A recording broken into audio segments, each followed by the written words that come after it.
Plastic pollution is everywhere. The beaches of the world are now becoming plastic. We need to stop the flow of single-use plastics. The kids nowadays are going to be swimming into trash. We're on the edge of a global catastrophe. This is a persistent problem. It's meant to be thrown away. Toxins up the food chain. We're poisoning ourselves out of convenience. We created all of this stuff and we didn't have a plan. Manufacturers get away with murder, literally.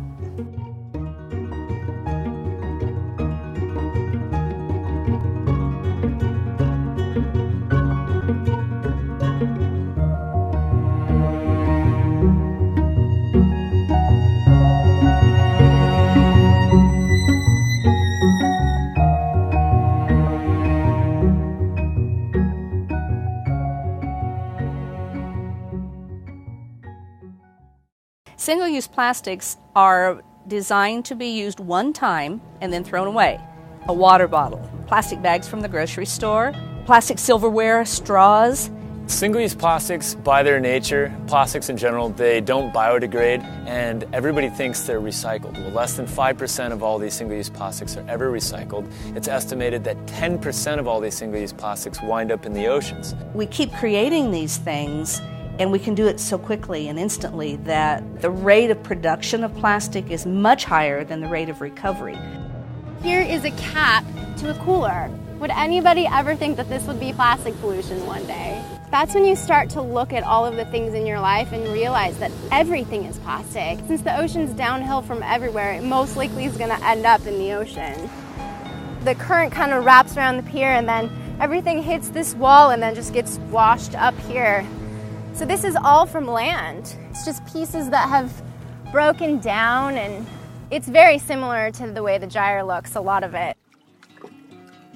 The Great Pacific Garbage Patch was a name that was given to the North Central Pacific Gyre.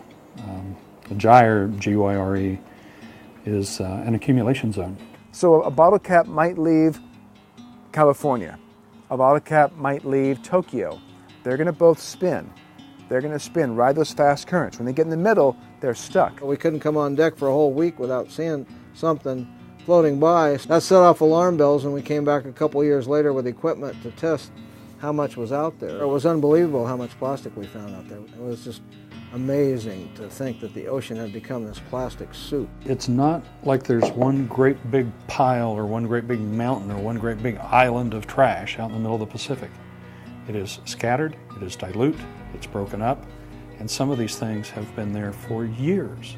Plastic has the ability to become any shape, any color, any texture, and so it mimics every kind of food in the ocean. Food is scarce in the ocean, and when animals come across a bottle, like a soap bottle here, they start munching on the edge of it. Doesn't that look like a jellyfish? This is dangerous to be in the environment. I mean, you throw this in front of a bird, it totally is going to think that it's edible. These things were found inside the stomachs of Laysan albatross, just pouring out of their chests. We use all these products, bottle caps, asthma inhalers, all these things were somehow being transported by the gyres across the oceans 4,000 miles away to Midway Atoll, where marine life were consuming it, and then I watched them regurgitate this plastic into the stomachs of their chicks. We have a really serious situation with plastic acting like food, having the texture of food, but then not behaving like food once it's ingested. In many cases, that's a death sentence for whatever ate it. Look at all these nurdles. See all these? I could pick up 1 billion. They're all over. They are the virgin form of plastic. They're sent to a facility and they are put into a molding machine and turned into a plastic product. If these get lost and they wind up washing into the ocean and spend any time there, they begin looking like this. Now they're discolored because they have absorbed materials that are present in our oceans on a regular basis. Everything from industrial chemicals, PCBs, pesticides are all glomming onto plastic. We are creating a poison pill. And the problem with that is that it has the potential, because these are small, to be eaten by smaller animals or fish. They're finding in the North Pacific that 1 in 10 small fish have plastic inside of them. Well, a small fish is eaten by a big fish, and then the biggest fish of us all, humans, are eating these fish. And now we're putting a concentrated form of toxins into our food chain. It's a serious threat to our health, to the health of the ocean, and increasingly to the health of the animals living on land. People need to be educated about it. We're synthesizing so many new compounds that have so many different uses and have so little regulation or study of them before they're released into our environment that the chemists themselves are saying, stop. Water bottles are polyethylene terephthalate, which is thought to be a relatively benign plastic, except that the manufacturers infuse it with bisphenol A to make it flexible. Bisphenol A is a highly controversial chemical, and there's a really gigantic data set that says it's harmful in a variety of ways. We're taking all these toxins and turning it into a container for our most precious things like water and for food. And every time we're using these single-use plastic water bottles, these chemicals are seeping into our waters and into our foods and are poisoning us.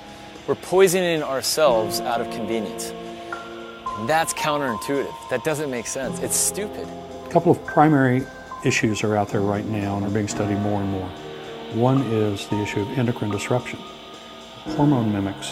BPA is an estrogen. You increase estrogen exposure in humans, you will increase the risk of breast cancer in women. You will increase the risk of prostate cancer in men. That's very well established. Our sons, our daughters, our grandparents, our girlfriends, our husbands, our wives are being poisoned every time they drink out of a single-use plastic bottle. For a child that has not yet reached puberty, if they're ingesting even extremely small, we're talking parts per trillion or less, according to some researchers, of these hormone mimics, it can alter their body. You're now changing the nature of the DNA and the genetics of the species. We need to turn around, and that's the hardest thing for people to do. We realize that what each of us do in our own lives is what makes the change. So we have to start changing our mind and changing how we use things. Remove plastic from your life as much as you're able. We're not far enough along with solutions to eliminate it. So the best we can do right now, especially, is figure out ways to contain it and to stop it from getting out there. If we know they're going to last for decades, then don't use them. Find a smart alternative. And eventually manufacturers will realize it's to their benefit to use these safer alternatives than the chemicals which they've been using that have a variety of costs and consequences associated with them. There's no guiltless parties. Everyone is contributing. People aren't demanding the change. The most powerful vote we have every day is the dollars that we spend and what we spend them on and where we spend them. Refuse to buy something that you know is not appropriate. We need to start thinking about the total cost of what we do and designing solutions that consider that. We want to design things for after their purpose is completed, how can they be reintegrated into our world in the proper way that reduces the amount of raw materials we use, that reduces the amount of energy we use, and maintains the health and integrity of all of the species that live and depend on our oceans and our earth. The largest river, or the largest ocean, started with one drop of water. And it takes that one drop, it takes that one person to take an issue and say, hey, you know what, I'm not going to stand for this anymore. Things don't have to be this way.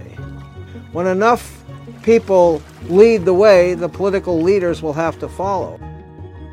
I think we can change it, but we have a small amount of time, a finite amount of time, 15, 20 years, maybe a generation, to change things before things start going bad.